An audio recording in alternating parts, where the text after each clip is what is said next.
Hello everyone, তোমরা সবাই কেমন আছো? নিশ্চয়ই ভালো আছো। আজকে তোমাদের সাথে শেয়ার করব একটা খুব সহজ ডেজার্ট। এটা এক মুঠো চাল দিয়েই বানিয়ে ফেলতে পারবে, আর এটা ছোট বড় সবাই খুব পছন্দ করবে।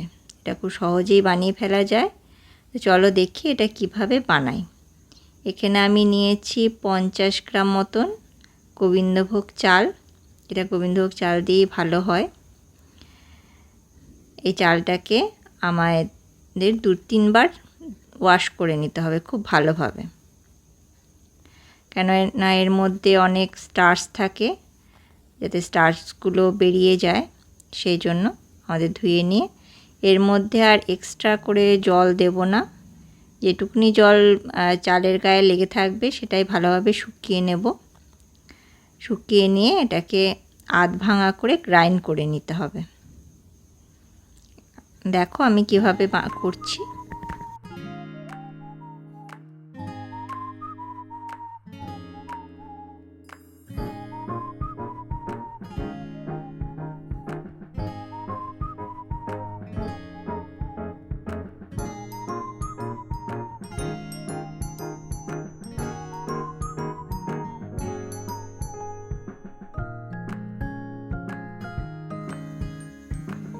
চালটা শুকোতে দিয়ে এদিকে সিমে আছে মানে লো ফ্লেমে 1 লিটার মতন দুধ চাপিয়ে দিয়েছি।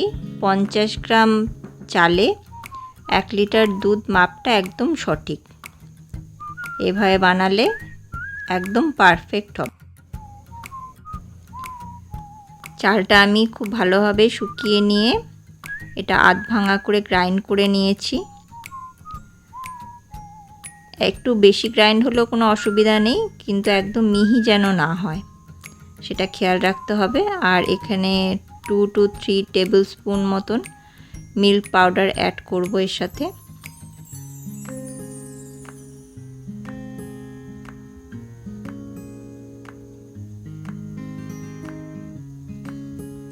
আর এর সাথে যে দুধটা গরম করতে বসিয়েছি সেখান থেকে মোটামুটি হাফ কাপ মতন দুধ এর মধ্যে অ্যাড করে একটা ভালো করে মিক্স করে রাখবো।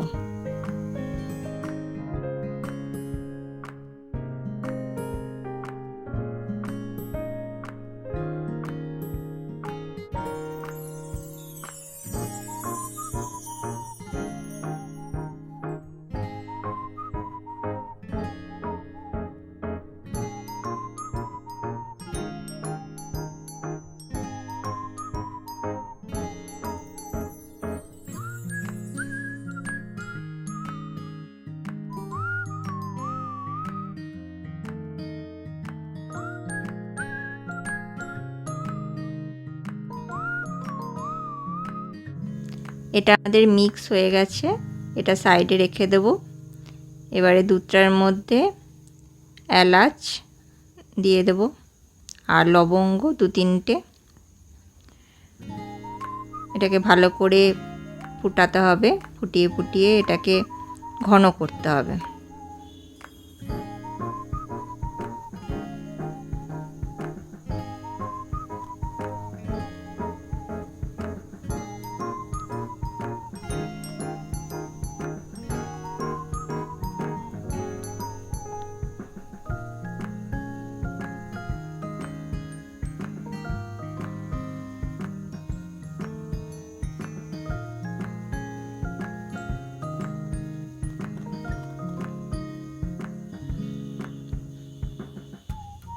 এবার এর মধ্যে দিয়ে দেব খানিকটা কেশর।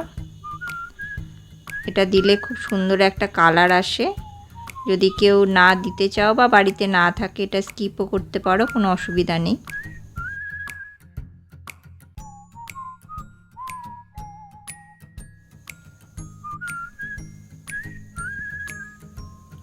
এবার এর মধ্যে যে চালের সাথে মিল্ক পাউডার দিয়ে মিক্স করে রেখেছিলাম পুরো মিক্সটা এর মধ্যে দিয়ে দেব।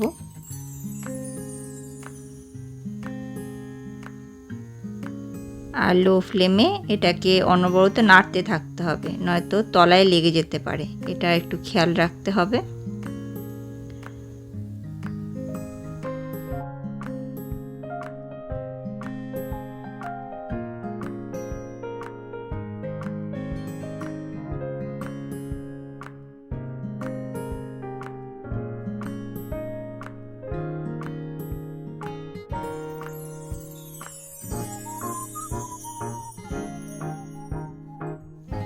এটা 15 থেকে 20 মিনিট মতন লো ফ্লেমে ফোটাতে হবে, যাতে চালগুলো খুব ভালোভাবে সিদ্ধ হয়ে যায়।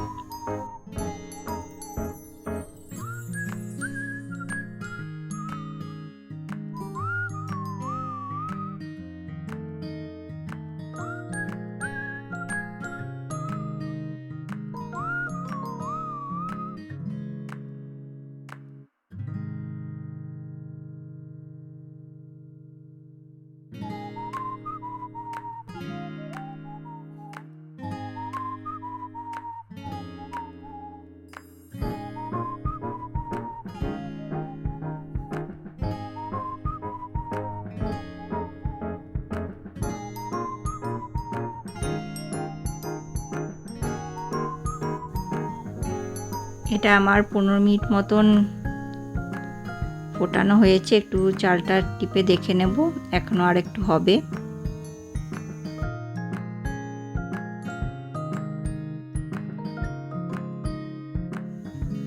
এটা আমার 20 মিনিট মতন ফোটানো হয়ে গেছে। এটা সুসিদ্ধ হয়ে এসছে। এর মধ্যে এবারে দিয়ে দেবো 1/2 কাপ মতন চিনি। 1/2 কাপ মতন চিনি দিলে এটা মিষ্টিটা ঠিকঠাক মতন হয়। যদি কেউ কম বেশি করতে চাও, সেটা নিজের টেস্ট অনুযায়ী বাড়াতে কমাতে পারো। চিনিটা একদম শেষে দেব, চালটা সিদ্ধ হয়ে যাওয়ার পরে।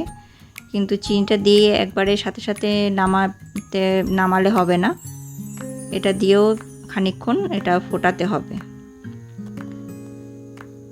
যাতে একসঙ্গে এটা মিশে যায় আর টেস্টটাও একটা ক্রিমিনেস আসে।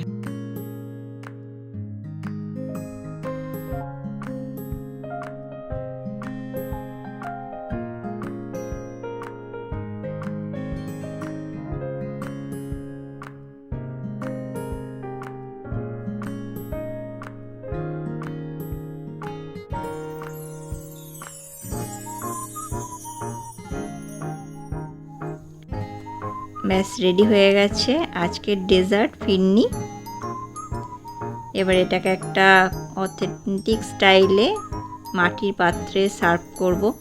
এটা গরম গরম সার্ভ করব না, এটা ঠান্ডা সার্ভ করব।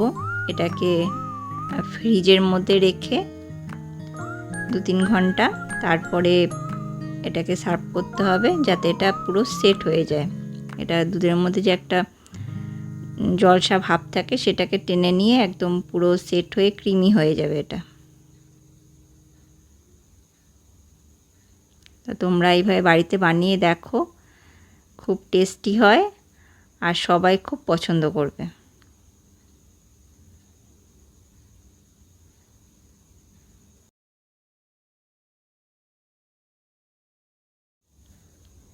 ডেজার্ট একদম রেডি সার্ভ করার জন্য। এর মধ্যে আমন্ড, কাজু, কিশমিশ, পেস্তা, যার যেরকম ড্রাই ফ্রুটস পছন্দ ক্রাশ করে এর মধ্যে ছড়িয়ে দেবে। এটা দুর্দান্ত হয় খেতে। তো তোমরা বাড়িতে বানাও আর আমাকে অবশ্যই কমেন্ট বক্সে কমেন্ট করে জানিও যে কেমন হলো। আর এর মধ্যে একটু সামান্য কেশরও দিয়ে দেবো।